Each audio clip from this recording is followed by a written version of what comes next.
Good evening, Your Excellency. My name is Stacy Lumadi. I graduated in the Give her a working mic, please. Sorry.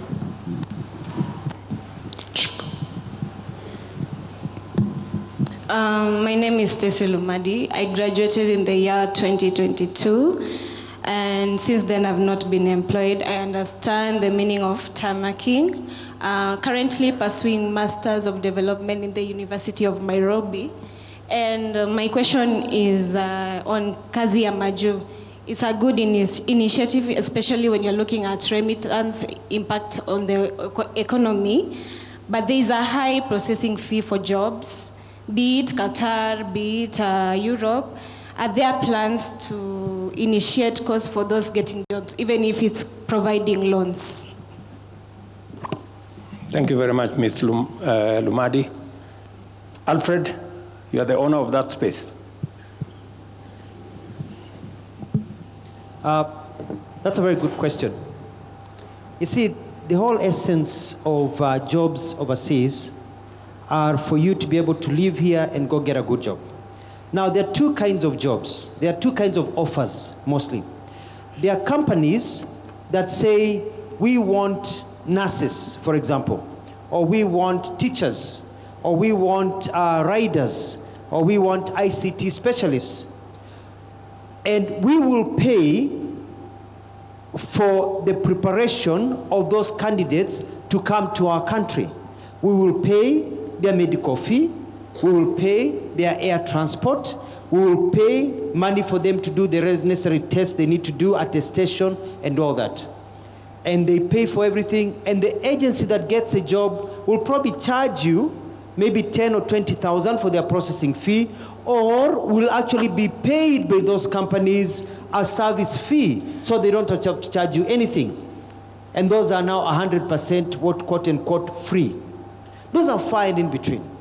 Then there are others who say, for example, in Australia, who say they want nurses. They can take our nurses from medical training college who have diplomas, because they're not allowed to work as nurses in hospitals. They can work in nurses at aged care, making approximately 500,000 shillings a month. But before they go, they have to do certain exams that the Australian government wants them to do. And if you add up the exams, including English test, it comes to over 100,000 shillings.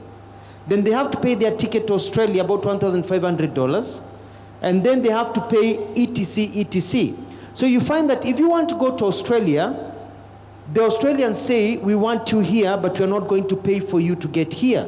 You get here, we'll give you the job. And they give you the job before you get there. So when you get there, you get there. But then now you have to come up with 250,000 shillings. So you don't have to go, but if you choose to go, then you realize how much you have to pay. Now what we have done is that I have had meetings with financial institutions, and I've asked them, can you provide a facility to our young people who don't have money to go overseas, and they pay these fees for their ticket, etc., etc. And they said yes, but we need surety. I said, I'll write you a letter.